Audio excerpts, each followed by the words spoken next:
There we go. All right. Welcome, everyone, to the Oakland Center for Spiritual Living.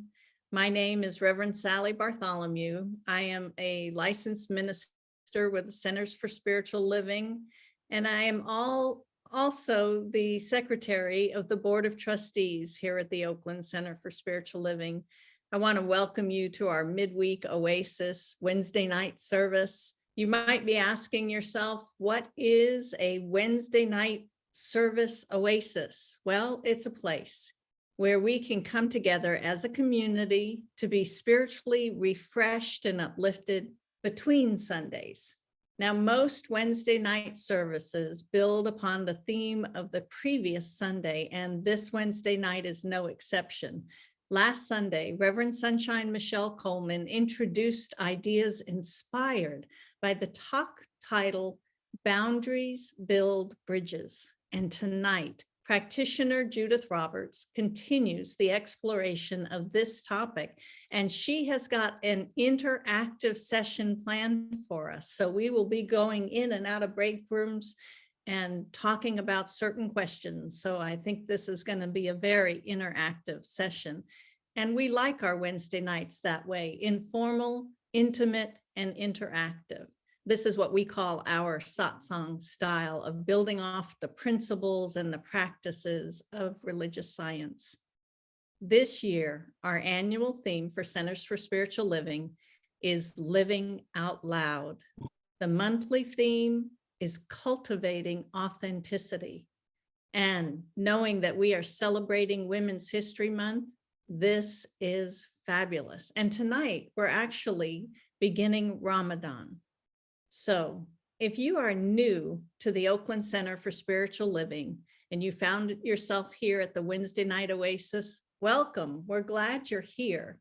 And if you are new, I invite you to go to our website, www.oaklandcsl.org, and you're going to click on the I'm New button. When you do, you'll be given an opportunity to provide your email. And once you do that, you'll start receiving the Village newsletter once a week on Thursdays in your email. This newsletter has all the information about what's happening at the center in the coming weeks. So a couple of housekeeping notes. Generally with Zoom, it's best if we keep our videos and our audios turned off or muted during the service. Makes it better for our recording. At certain points, we'll be asking you to turn on your videos and unmute yourself so you can speak to us. But during the main service, please keep those out. If you don't, the tech team behind the scenes may come along and mute you.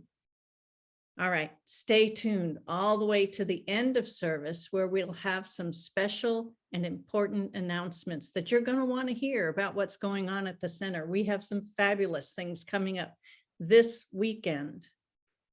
So tonight, I'll be introducing Judith Roberts. She's a practitioner serving at the Oakland Center, and she is our speaker tonight. But before we bring in Judith Roberts, I want to introduce Allie Hutchinson. She will be doing our prayer to start us off and to close us out this evening. So as we do with every organized event at the center, we'd like to open in prayer. Allie, please start us off. I have unmuted myself. Okay. Thank you, Sally. So there is only one presence, one power, one love, one life force, one mind that has created everything, set in motion all of the circumstances and conditions that have led each one of us to be here together tonight or in the future, wherever we are, whether we're here in person or watching a recording. We are one in consciousness. And that one being has created that divine order that holds all of the people and things and circumstances and conditions, everything in divine order, all moving us toward that highest and best expression of ourselves as divine ideas in the mind of God, for that's what we are, simply unique expressions of that one divine self, each one of us, showing up at a particular point in time and space with all of the love of spirit, all of the intelligence, all of the power. And tonight we explore that power that allows us to know who and whose we are, to create boundaries, to create relationships. It's that power that is part of us, that power that we experience coming to us in the sunlight. We feel it in the wind. We know it in the movement of the waters. It is oozing out of every cell in our bodies. It is that one power that is the life force that lives and moves and breathes us, that power we can tap into us that lets us know that we are powerful spiritual beings walking through the world in perfect safety, in perfect harmony and balance, without fear, without hesitation, simply here to express as only we can that divine essence that is each one of us. From that place, we are so grateful to come together tonight as one and as unique individual beings. I know this meeting is blessed, and each person will get exactly what we need from it, for the benefit of ourselves, for those families and friends, for our center, everything coming together in divine order. And we are so grateful for that. I speak my word into the law, knowing that it is already done. The law can only say yes, and it is already saying yes. I let go, I let spirit, and so it is. And so it is.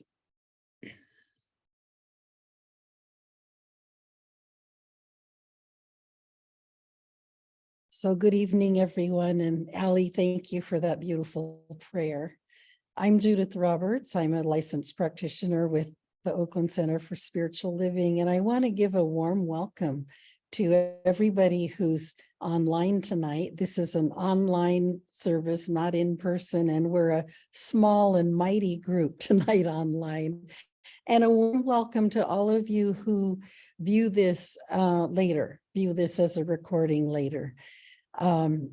It's you can see behind me that I have daffodils behind me. It's the spring equinox, so happy equinox. And as Reverend Sally said, it's also the beginning of Ramadan. So we're at a kind of a turning point right now. And we had a sunny day today, but we've been having a lot of rain, and I dressed for winter, but I have spring behind me. So it's kind of right at the middle of that changing point. And, spring is welcoming in the new. And I hope that tonight, with our subject of boundaries build bridges, that we can all come away with, a little insight or a little inspiration, or can share something that will benefit everyone else. I find the topic really intriguing, that boundaries build bridges. In my experience, that's not always the case. That sometimes when I set boundaries, there's a reaction on the other side, and even sometimes a relationship will end or go away. But our focus tonight is on building bridges, and bridges are connectors. So I wanted to start out with a quote from Nancy Levin from a book called Setting Boundaries Will Set You Free. And she said that boundaries are a limit that you set to define what you will or will not do, or what you will or will not accept or tolerate from others. I'm going to read that again. So boundaries are a limit that you set to define what you will or will not do, or what you will not accept or tolerate from others. And in Reverend Sunshine's talk last Sunday on the same topic, she said, don't let anybody take your joy. So setting boundaries, when we set the boundaries, we are actually creating a field or a space for our own freedom and for our own joy. It's kind of like a fence, and it's powerful work, but it can also be challenging work to set boundaries. And so I want to talk about 3 types of boundaries. One is a boundary that I place on myself. Another is when I set a boundary with others, which is what that quote is talking about. And then the third one is when others set a boundary with me. So I also have a quote from Brené Brown, and I want to read that one to you. Let me find that one here. And she said, when we fail to set boundaries and hold people accountable, we feel used and mistreated.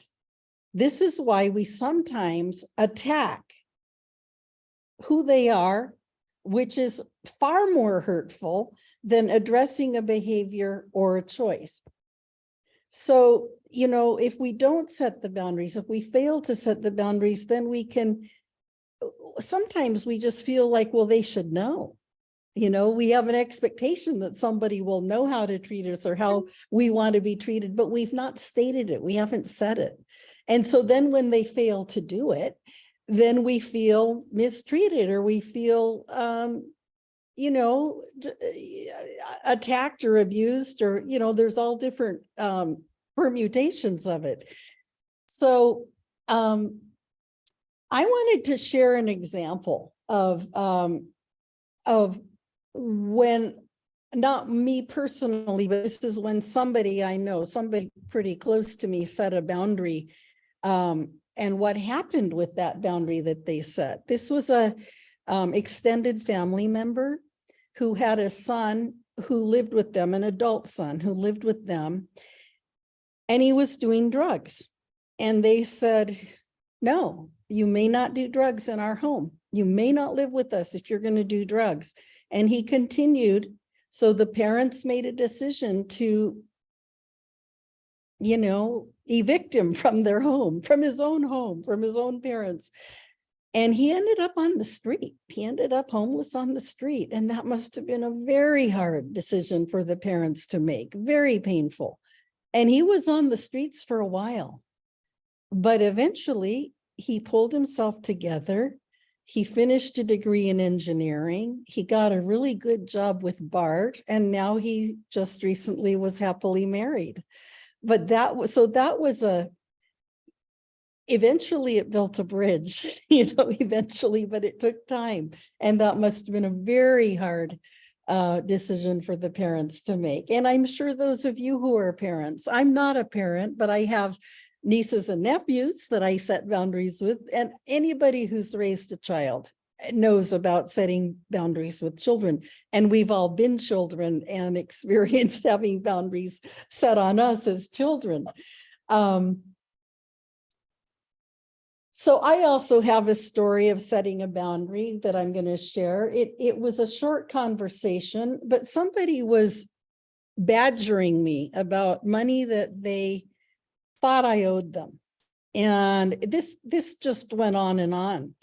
And one day it was really intense, just a really intense guy. And I was sure I didn't owe them money, but it just went on. And I just stopped. I listened and I just said, this is manipulation and I'm not buying it. And they just stopped. They just stopped. And then I went home and I researched the situation and I produced evidence that I didn't owe them money, and they were shocked. They really believed I did, but the way they handled it was unkind and mean. And I just said, I'm not buying this. This is manipulation. Sometimes it takes courage, to draw a line and set a boundary, and even risk losing a friendship or even risk losing a family member. But it is what we have to do sometimes. So I would like to have us go into breakout rooms with 2 people at a time. And this is going to be a very short breakout. And with your partner, talk about a time when it's been challenging for you to set a boundary in relation to someone else and why it was challenging. And maybe you didn't even do it. Maybe you did, you knew it should be done, but you didn't do it. So that's what I want to talk about. I want to first talk about the challenges, and then we're going to move into later on successful boundary setting and what happened and what was the outcome. So I think, Constance, you're going to set us up into breakout rooms.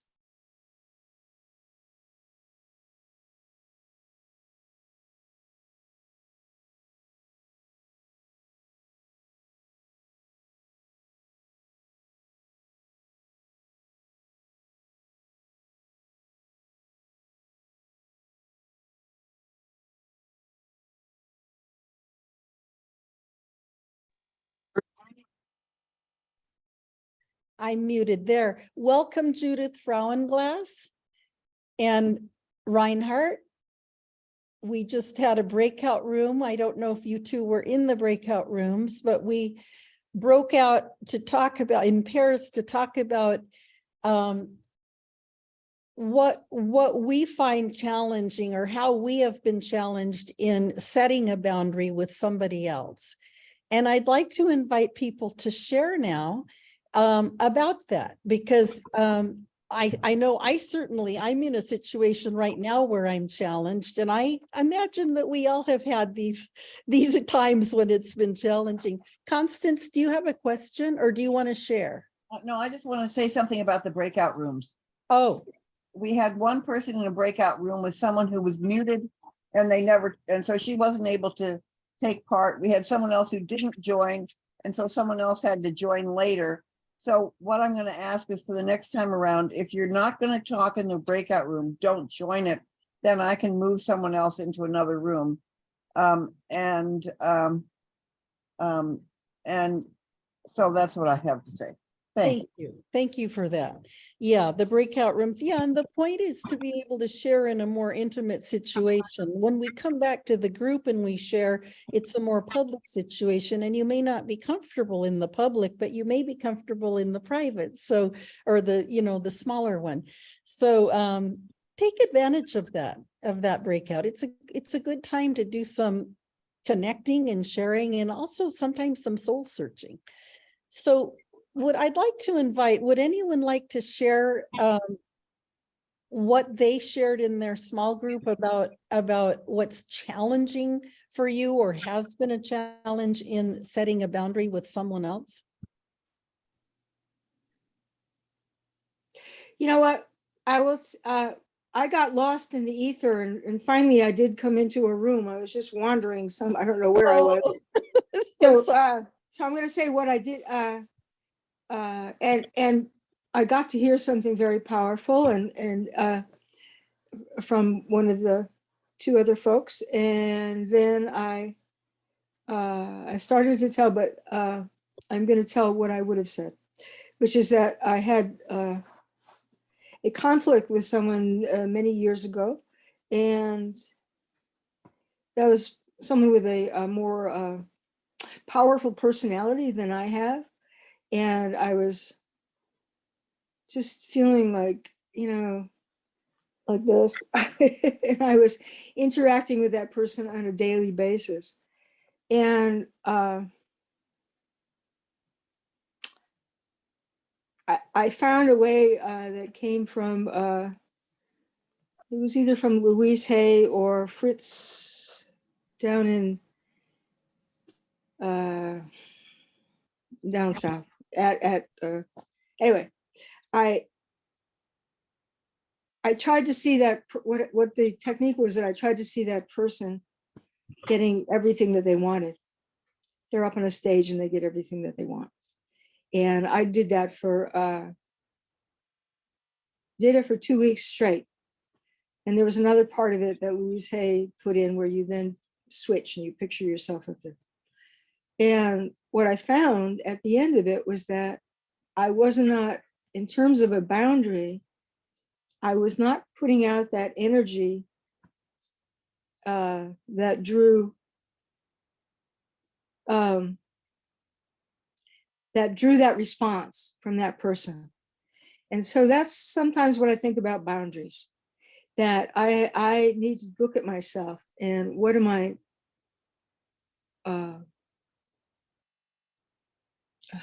putting out that draws someone to cross my boundaries, or that makes my boundaries so fragile that there are no boundaries practically. And I am at the point, I feel like I look at that, I'm paying more attention to that, but I have some more, and also through Al-Anon, I have more skill in knowing this of how to set boundaries. So the first thing though is that I have to be aware that I can. So, and that's what happened in that situation in the end. And it worked out. It worked out. I mean, we're actually ended up being back to being quite good friends. So. Thank you. Thank you for sharing that. And would anyone else like to share about what you found challenging in creating a boundary with someone? Yes, I would like to share. Okay. I'm sorry I can't present myself tonight, but anyway, little soul searching and a little personal care. But my name is Mardia, also known as Bertha. Oh, okay. And I want to say that in setting boundaries, I find that having an open heart and being open tends to, I've learned, let me come with what are your intentions and what do you have in mind? And so I've learned that along with inquiries, other than just what are your intentions, such as, may I speak? Or if I call you and, you're not expecting a call from me or whatever, you may be busy doing whatever. And I say to you, oh, excuse me, is this a good time? If not, I can call back. That way, the person is not compelled to speak to me, even though they answered the phone, or they're not compelled to elaborate, or they can pause and say, that would be a good idea. Let me call you back, or you call me back in about 20 minutes. So setting boundaries, I find they are very healthy. I don't think that they, for me, do the separation bit. I think it allows for the opportunity to not feel used. And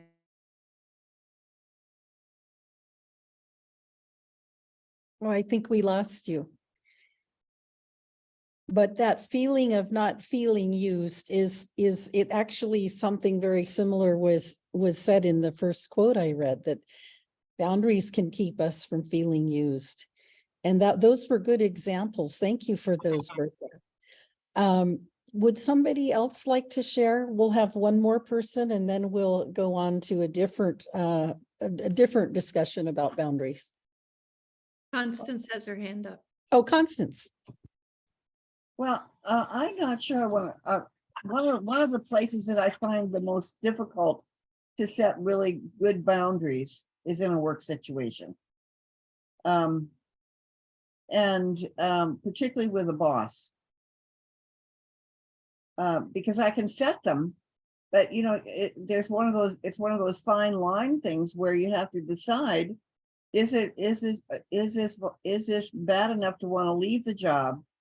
or you can request it, but if it's not honored, there's not a lot, you don't have a lot of power to do anything about it.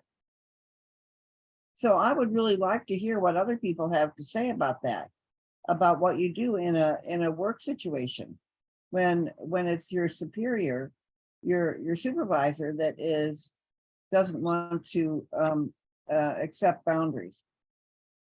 That's a really good one, Constance. And there's a power differential. Yeah. And the power differential has to be respected and taken into consideration. I'd like to invite one person who might like to address Constance's question, and then we'll move on, because that's a great question, Constance. I'll do that. Okay. I have walked away from jobs. Yes, that's hard. I kind of try to follow that general rule in life. Like, if you want or need something from someone, you ask kind of directly and clearly and make a request. And if they can't, and you negotiate and they still can't, you got to figure out, then what do I do to take care of myself?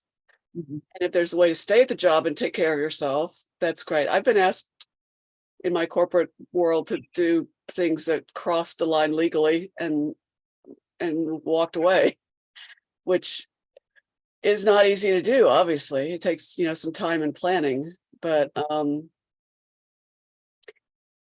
thing I like about the boundaries is people focus on the conflict and how hard it is, but once you get really okay with having boundaries and setting them, you can do it without anger. The relationship is so much easier. You feel freer walking through the world, there's just so much benefit from it. So I'll just stop there. Yeah. Thank you. Yeah. Thank you, Ellie. I know that does that help, Constance? Yeah, thank you. And we could, the conversation can continue later after this oasis, after this evening, because it's a good one. It's a really good one. I know that sometimes for me, I think that I've been conflict avoidant, and I've felt like if I set a boundary, I might get pushback. I might have somebody mad at me. It might even seem that I'm being unkind, and I don't want to be unkind. But along those lines, I want to offer another quote. And this is from Rachel Simmons. And it's a book called The Curse of the Good Girl: Raising Authentic Girls with Courage and Confidence. And she said, when kindness comes at the expense of truth, it is not a kindness worth having. I think that's deep. So, okay. So now I want to move on to boundaries that I place on myself. And I'm going to give a couple of examples of this. I had a tenant for 10.5 years who was a recovering alcoholic. And as long as I knew him, and much longer, for 27 years, he had been sober. He had never had a drink. And sometimes I would have a gathering or a party and invite him. And I would ask him, is it okay if I serve alcohol? Is it okay if I serve wine? And he said, oh, yes, of course. Yes, go ahead. I can't touch it. It's poison for me. And he didn't ever seem tempted. That was a boundary he set for himself, and he stuck to it. And it gave him a lot of freedom. I could tell it was he was free of the affliction that he had suffered before. And he also kept other people safe by not drinking, because I think he had been really wild in his younger years. I had a boyfriend once who was a Vietnam vet, and I think he would fly into rages, and I think that it came from a chemical imbalance and PTSD, but didn't know that at the time. Didn't know it at the time. But he had set a boundary for himself that he would never physically hurt a woman or hit a woman. I mean, this rage would come, but he never would cross the line of it becoming physical. It did become verbal abuse, and I eventually left the relationship because of that. But his boundary was so clear about never letting himself move into a physical expression of that anger.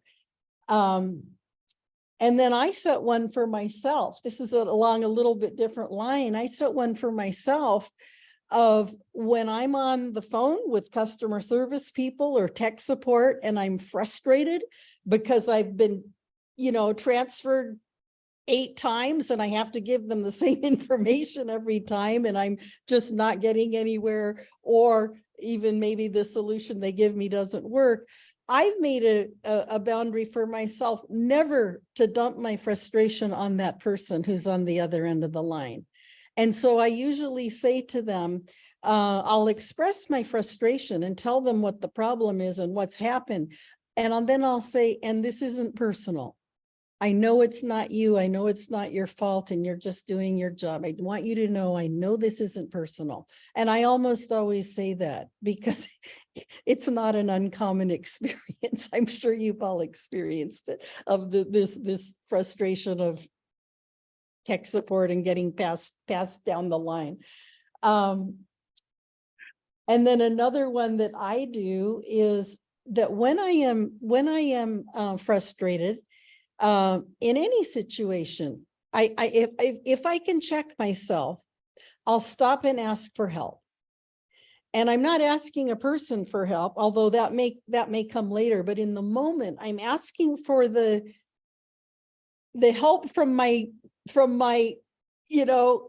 team, my angels, or my whoever it is that I call on or I invoke, or the divine spirit or whatever, or the great spirit. I ask for help because I know that help is available. Help is here. It's always here. And if I remember to ask for it, it helps. And oftentimes there's an immediate response. I mean, something shifts immediately. So that's another one that I do.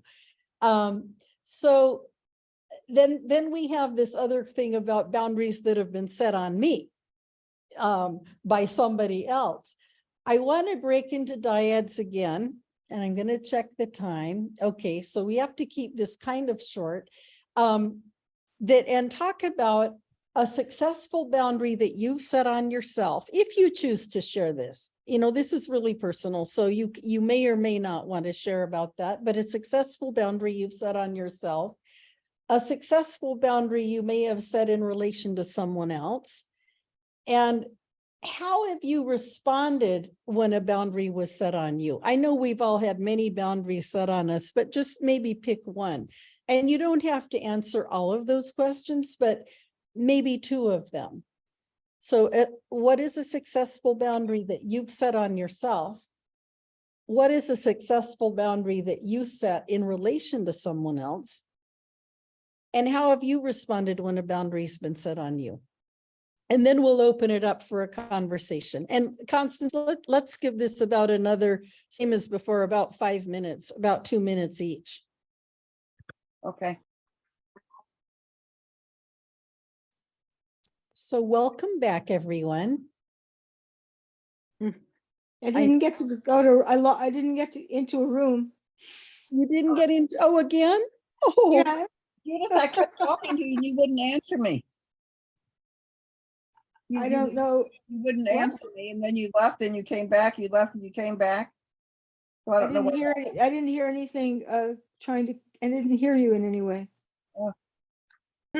and maybe you were on mute, Judith, and she couldn't hear you. Well, anyway, sorry about that, Judith. Technology isn't always what we hope. It's interesting. Yeah.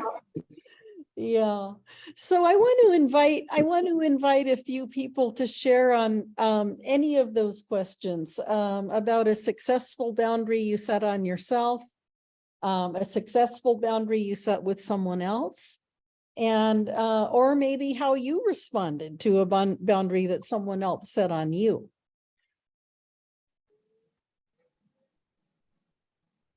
Deborah. Well, one of the things I love is that I am a free agent right now. And so I am a subcontractor for an agency that I absolutely love the work. And I used to do 5 days a week, and they hired me back to not only assist them in terms of servicing the clients, but also training. And so they negotiated and are paying me quite a hefty sum for 1 day a week. And they've been asking me for 3 years to increase that 1 day to possibly 2 days. And finally, after 3 years, I have said, maybe. And yes, I will. And now they're negotiating with me on what day. And so the freedom to absolutely live in a world where I have an opportunity to design my own days is awesome. Hmm. And so I call it a win-win and a success. Yeah, Yeah, I'm complete. thank you. And that's a great example. That's a great example. It's giving you freedom. You're setting the boundaries and it's giving you freedom. Correct. Yeah, thank you for that. Anyone else?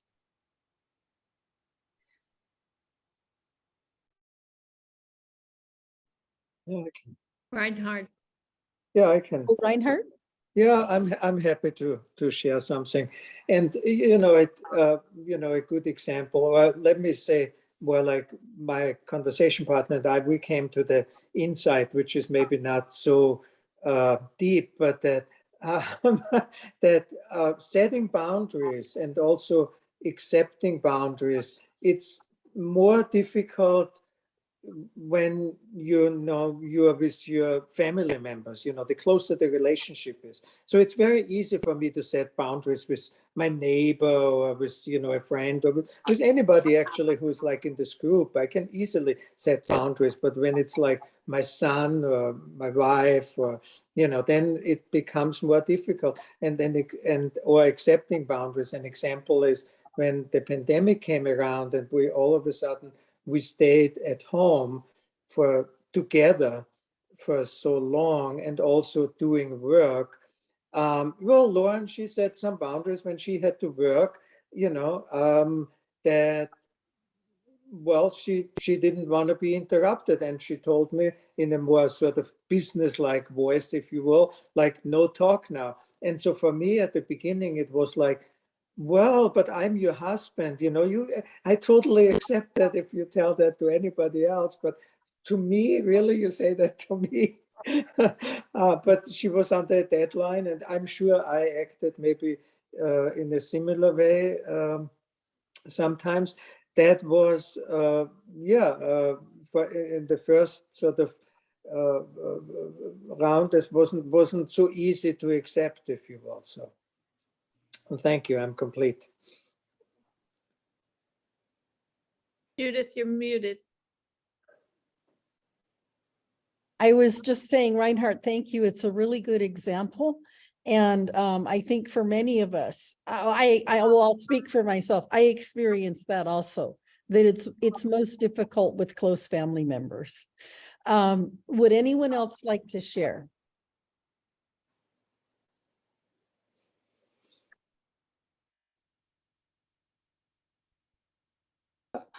I'll say something. Judith? I have a family member that I want to be very supportive of, younger, next generation, 2 generations down. And I am choosing not to set a boundary. This person needs support from me. And I have a gift to give, which is that I can listen. So it's if that's a boundary, it's very open. And I say that I am available whenever you need me. You can call me whenever. So I'm not setting a boundary. I'm actually flinging the door wide open with that. And it's okay. I mean, I've chosen it, and it's it's okay. I want to be of loving service in this situation. So I've chosen not to set a boundary there, or to set a very strange one, very wide open. That's a different type. Yeah, it's setting a an invitation, really, and a wide open parameter. Yeah. That's a different version of it. Thank you, Yeah. Judith. Yeah, different version.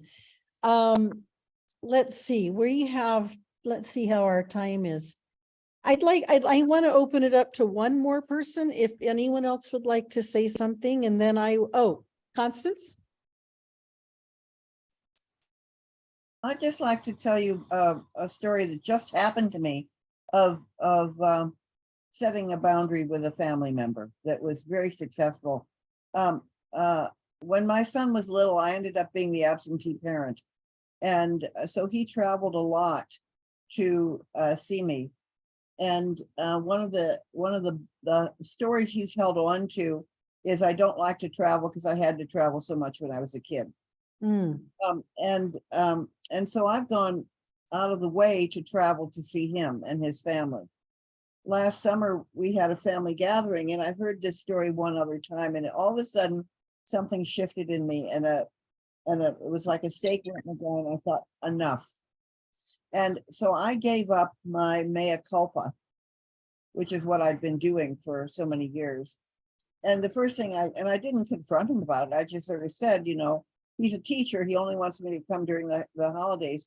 And I said, I'm not coming in the holidays. It's too hard. It's not safe. I don't like to travel right now. It's really uncomfortable. He's all the way across the country. And I said, maybe I'll come in your spring break. And so spring break was coming, and I realized I still did not want to travel. So I told him, I said, it's really tiring for me. I don't want to do it. And I said, but I'd be glad to put in some money if you want to come out here. And he said, well, let me think about it. He thought about it. He was here over the weekend. He came in on Saturday and he stayed till Tuesday morning. We had a wonderful time, went to all sorts of museums. And so by just being really authentic and true to myself, he was able to step up and do something he didn't think he was going to do, and he had a really good time. So that was, and so I'm hopefully he'll come back with more of the family, but it was just him and me, so that was great. And I'm done. Oh, thank you. That's a beautiful example. And that's an example of boundaries building bridges. It created a new opening, a new possibility. Thank you for that. That's really, that's a great one to end on. I'm going to share another, this is a teaching from the notes that came with this program. They offer you some notes, and I liked this one. It says, we teach others how to be with us. How will others know how to treat us if we do not let them know? And if we are waiting to see if they will respect what we believe they should have known all along, we are playing games that sabotage our relationships. It is a setup for all involved. So setting clear boundaries with others when appropriate is actually a way of freeing ourselves and freeing them, and creating, clear communication. And really, I think, Constance, what you did is a great example of opening the door to a new possibility and actually taking the relationship to a new level, an honest level. And as Reverend Sally said in the beginning, our monthly theme is cultivating authenticity. And so creating these boundaries or expressing them when they're clear and when they're genuine, when they're not done out of anger or reactivity, but when it's a real sense of this is what I need, for my self-care and for our relationship. And when we express it and it's clear, people will get it. People usually get it. We take the risk of them not getting it, but we also take the risk of them getting it. And when they do get it, because it is sincere and it's from the heart, then it gives us an opening to expand, to move the relationship to a different level, and also to feel freer and good within ourselves. It helps self-esteem. Yeah, there's a sense of freedom in it. So with that, I'd like to thank all of you for your participation and for your shares, which were very, very insightful and rich. And I'd like to turn it back to, I have one more quote. Sorry, I have one more quote. This is Ernest Holmes, the founder of our Science of Mind. And he says, "You rob no person when you discover your own good. You limit no person when you express a greater degree of livingness." You know, these new words that, that have been made up in Science of Mind, livingness. I'm going to read that sentence again. "You limit no person when you express a greater degree of livingness.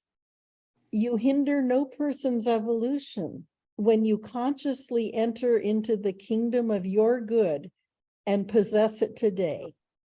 So that's what we're doing with these boundaries. We're entering into the kingdom of our good and possessing it today. So with that, I'd like to turn this back over to Reverend Sally, who is our host and facilitator. And then I think Allie will, after that, close us out in prayer. Reverend Sally? Thank you, Judith. This has been a fabulous evening. Everyone, give us some applause and love for Judith and her conversation, our breakout rooms and everything this evening. I want to say that I love the way Allie opened us up and it all kind of brought it all together. The quote I believe she read was, "Walls keep people out, but boundaries show people where the door is." And I think that's what we experienced this evening. So thank you to both of you. So if we can go ahead, we've got some announcements, of course, this evening. We will get right to them here. And as we started this evening, we were making mention and honoring that Ramadan does begin this evening or today. So we want to make sure that we honor that. And this month, the month of March, we are honoring Women's History Month.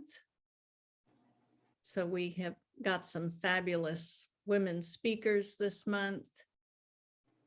And speaking of fabulous women speakers, this coming Sunday, March 26th, Reverend Sunshine Michelle will be speaking on the topic of no approval needed. Meditation begins at 10 a.m. and service starts at 10:30 a.m. And that is in the sanctuary and as well online with YouTube. And I don't think we're doing Facebook. If we are, look for us there. Anyway, next Wednesday, March 29th, we'll have practitioner Robin Rice Olmsted following up the Sunday conversation on no approval needed. Meditation is at 6:30 p.m.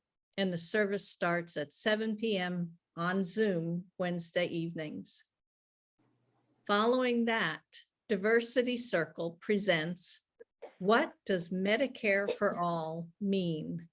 One of our Diversity Circle regulars, Helen Neville, a former nurse, will help us understand the current ideas and proposals around Medicare for All. Diversity Circle meets online via Zoom on Friday, March 24th, beginning at 7 p.m. Love offering of $10 to $15 is suggested for the meeting, but no one will be turned away for lack of funds. The link and the registration are on the events page. Now, you might know that the registration deadline for this Saturday's installation and celebration of our new senior minister, Reverend Sunshine Michelle, has passed. However, if you meant to register and you let that date slip by, Constance is giving you another out. Please contact her directly at constance@oaklandcsl.org to find out if there is still room available. All right. Moving on to the next slide. Our beloved emeritus practitioner, Richard Robinson. His memorial is taking place on April Fool's Day, April 1st, beginning at 3 p.m. in the sanctuary. After the service, there will be a ritual in the gratitude garden. And then, of course, we'll break bread and share food together. Please come and celebrate Richard with us. Please know that the bookstore is filled with new merchandise. Come on in on a Sunday and check it out. And always, for information on all that is going on at our Oakland Center, visit the website. And if you have not already, sign up for our weekly newsletter, the Thursday Village News. And remember, you can follow us on Instagram, YouTube, Facebook for special updates and content that you'll only find by liking and subscribing to the Oakland Center for Spiritual Living. Please like and subscribe us today. And as you can see here on the slide, we are highlighting our contact team. And please notice that we have our new board president, Maureen French, on the slide. So if you have any questions or anything that you want to know about what's going on at the center, these are the individuals that you should reach out to. So that's all our announcements for now. Now what I would like us to do is move into our giving time. So this is our time when we can and do give to our financial resources to the center.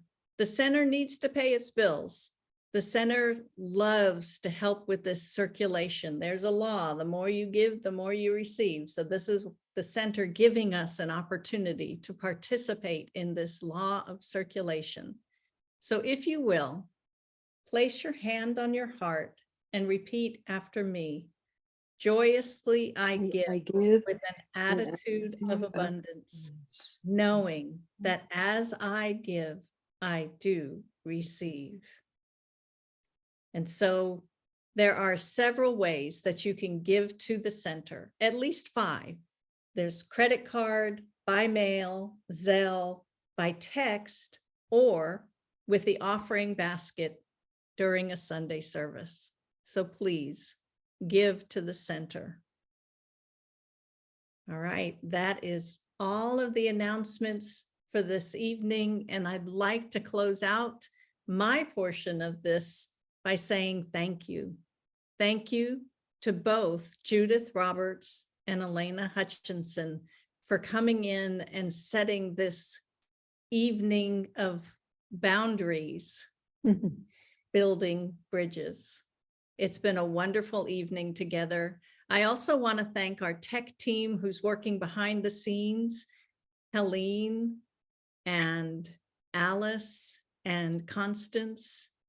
You know, the Zoom operations wouldn't happen without that tech team back there doing their magic behind the scenes. So thank you very much.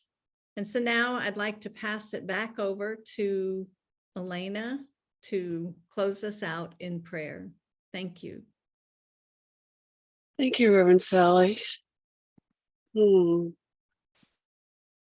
how grateful we are to have had this opportunity to come together, to share, to build bridges with each other, having that inspiration that was offered to experience that power of the one moving through us, offering us courage, allowing us to find that place within us that it's able to protect ourselves, protect others, knowing that as we find that power within us, it allows us to settle within, to find our authentic selves, to find our tender, compassionate selves, and to meet others in that same place, to be free as we walk through the world,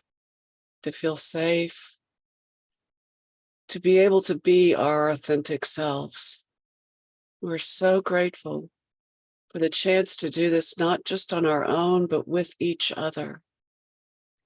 And so knowing that this is an expression of the one, this time we spend together, we take that added sense of oneness that we got from tonight and take it out into the world, knowing that it's radiating out everywhere we go. We're so grateful, and we speak that word of spirit, that word of truth, that word about our own oneness and power and love. We speak that into the law, knowing that it can only say yes. It will create in accordance with our intention. And we let go and let spirit. And so it is. And so it is. Thank you. Thank you. You can turn your videos on, Yay. look in gallery view, say hey to everybody. Hello. Hey, Freya. Sally,